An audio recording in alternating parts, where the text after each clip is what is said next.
of teachers. After meeting with the owner of Smartschool, who is a young, energetic businesswoman that has a passion for making a difference in children's education by turning all their C's and D's into A's and B's, I have seen that the parents at Smartschool invest in their children's future to give them the opportunity to enroll at any university of their choice. Smartschool is able to achieve this because they were founded on the principles of 3 generations of teachers. I have had the opportunity to meet and interview the women of all 3 generations. This all started with an inspiring woman that was a teacher during the 1950s. Tannie Corrie, in watter jaar is Tannie gebore? In 1932, Sjoe, hoe oud maak dit dan vir Tannie? 86 jaar. Nou, watter soort werk het Tannie se ouers gedoen?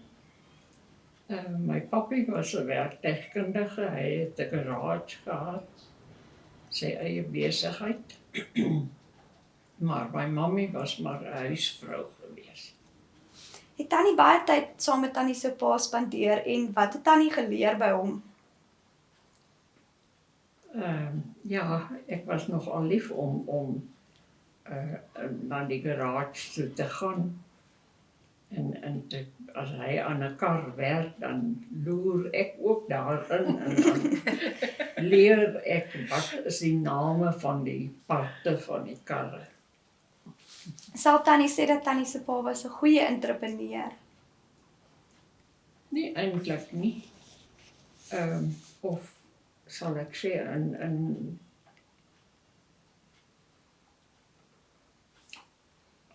nou kan ek nie die woord kry nie. Ek dink hy was 'n goeie entrepreneur, maar nie so 'n goeie besigheidsman nie. Ja. Want Ja, want hy het maklik vir mense sommer werk verniet gedoen. Of een incident wat ek nou nog kan onthou is dat hy het 'n tweedehandse kar aan die motor aan iemand verkoop. En die man het maar baie gesukkel om die motor af te betaal. En toe hy naderhand maar sommer gesê hy kan maar los. Dis lekker. Wat 'n goeie herinneringe het Tannie uit Tannie se skooldae? Daar was baie goeie herinnerings. Skool was eintlik vir my baie lekker gewees. Ons het ons onderwysers gerespekteer en hulle was vir ons baie goed en lief gewees. En ons ouers het ook die onderwysers gerespekteer. En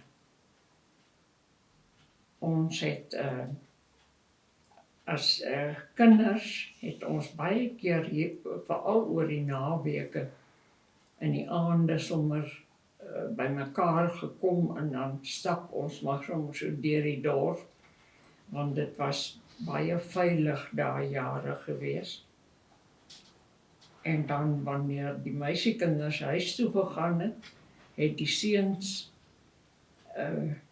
in die groot tuine wat daar was, oor die draad geklim en lemoene gepluk. En as ons in die môre opstaan, dan staan daar 'n mandjie lemoene voor. Waarom het Tannie dan besluit om in die onderwys in te gaan? Dit was maar sommer 'n liefde wat ek van kleins af gehad het. Ek het skool gehou vir die ander kinders, my maats, en selfs vir die poppe ook. Ek nou so daaroor dink ons. Het vir hulle ook skool gehou. En dit was maar altyd lekker vir my gewees. So as Tannie nou vandag weer kon kies, sou Tannie weer onderwys kies? Ja, as die onderwys is soos wat dit in daardie jare was, sal ek dit seker weer kies. Maar die onderwys het baie verander. Ek dink nie of ek sal vandag kies om 'n onderwyser te wees nie. Following in her mother's footsteps, a younger generation became officiated with education and the difference that it can make in one's life. Ms. Renel, why did you decide to follow in your mother's footsteps? When I was young, there wasn't a lot of things that you usually can do. Most of the girls either work in the bank or the post office, or you go and study for a nurse or a teacher. And I think because of the example of my mum being a teacher, that was a natural choice for me. So your mother was your inspiration to become a teacher. Yes, definitely. And did you have the opportunity to study at the same teaching college as your mother? Yes, I was fortunate enough to study at the same college. What is some of your fondest memories while studying as a teacher? I think if I can talk about this a subject, it was the audio-visual subject that we had, where they taught us to make posters, all the principles of making an interesting and fun poster, and flashcards and objects and all kind of fun things that you can use in your class for teaching. That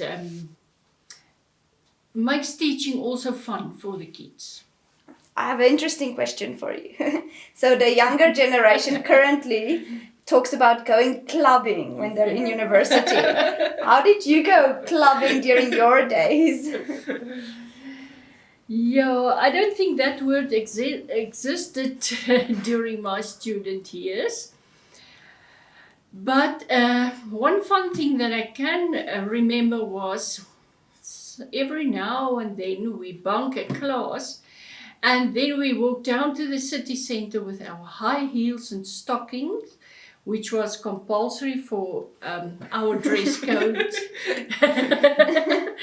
And then we enjoyed a waffle and a milkshake. And then within an hour, we had to be back for the next class. Would you say that it was your dream to see your daughter become a teacher as well? Yes, definitely it was, but I never told her that. A third generation became a part of this educational roadway with her will to endure, her spirit of adventure, and a mind for business. She found herself walking in the footsteps of her mother and grandmother.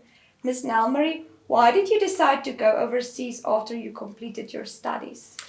I feel I wasn't ready to be a grown-up yet. There was still something missing. During your travels, can you tell us what was your favorite country to visit? Yo, that's asking, like, what is your favorite kind of chocolate?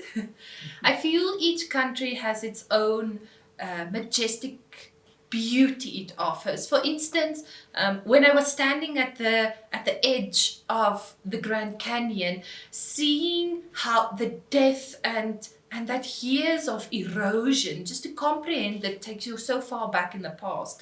Compare that with the modernization of a place like Singapore, which takes your imagination far into the future.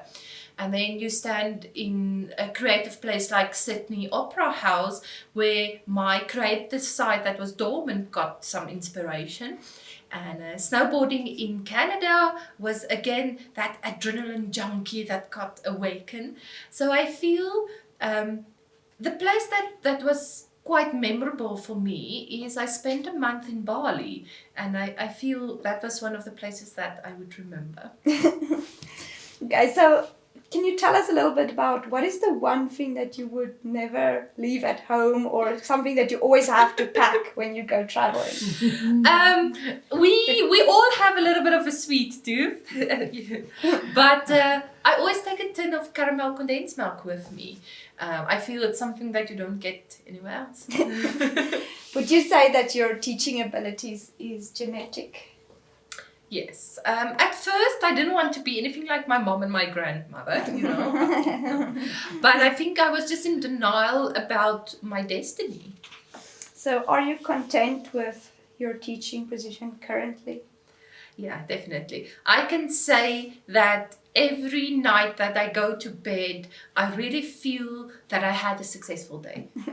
How did you at first came to acknowledge that you are actually a teacher deep inside? It was a long process for me, but I feel the first time that I actually got started thinking about it was I had the opportunity to babysit at the ski resort that had people from all over the world.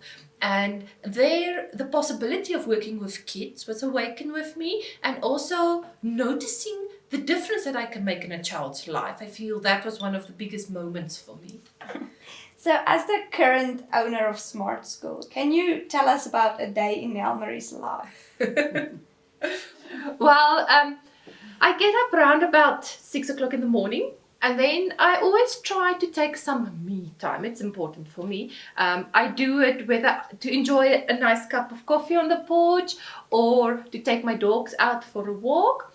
And then I feel the boss of any business needs to live with the principles first in, last out. So I always try to show up first at work. During the mornings, I take meetings with parents, I do some networking, and then I'm also responsible for the administrative duties of Smart School. And then between 1 and 2 o'clock, things slow down a little bit. It's when the teachers show up for work and the kids come from school. So I always try to spend some time with them. You know, your clients is your best. It's important to spend time with clients. And between 2 o'clock and 8 o'clock at night, it's when we do our extra classes. And I'm the math teacher for grade 10, 11 and 12. So I will be busy teaching. After 8, I make sure that all the kids get home safe. So I will arrive back home round about, I would say, 8:30. And then I usually do a little bit of exercise, yoga, or a bike ride, those kind of things. And then I always have to have dinner, and then I settle down, either with a book or I spend some more time with my dogs. Sounds like a pretty busy day. But fun. So I have a question for all three of you. How does the 3 generations of teachers help you with the experience in being such unique teachers? I feel that it is the emotional support that I get from them, but also the knowledge that comes with that. It's no question that Smart School is unanswered because of the generations of experience. So we have this little saying where we say we're going to call a friend, and that means the teacher is either going to come to my mum and ask her, how to deal with the situation, or, what is the question for this answer. So I feel that is what it brings for me. Definitely, and the older generation also phone a friend and then ran to the younger generation for some answers. Yeah. And I think definitely my mom told me some methods to use that's very successful, and I'm using that still today. Miss Corey, do you remember any of those things that you taught your daughter that she still uses in the classroom today? Ja, die manier waarop ek die kinders geleer het, Engels geleer het, want almal was Afrikaans sprekend. Dit onthou ek baie goed, want dit het ek vir haar gegee om te gebruik. Yeah, that's a very interesting story about tenses, how you use am, is and are, and like I am the king and you are the queen, and the king and the queen has a lot of guards that protect them against snakes. So the verbs of I and you never get an S. And then, of course, when you're a lot of people like we and they, you can kill a snake before it can bite you. So the verbs of that you use for a lot of people, or more than one, never get an S. But when you're alone, the snake can bite you. So then you get an S. That does make it easy, even for a math teacher. I'll have to go and check my tenses now.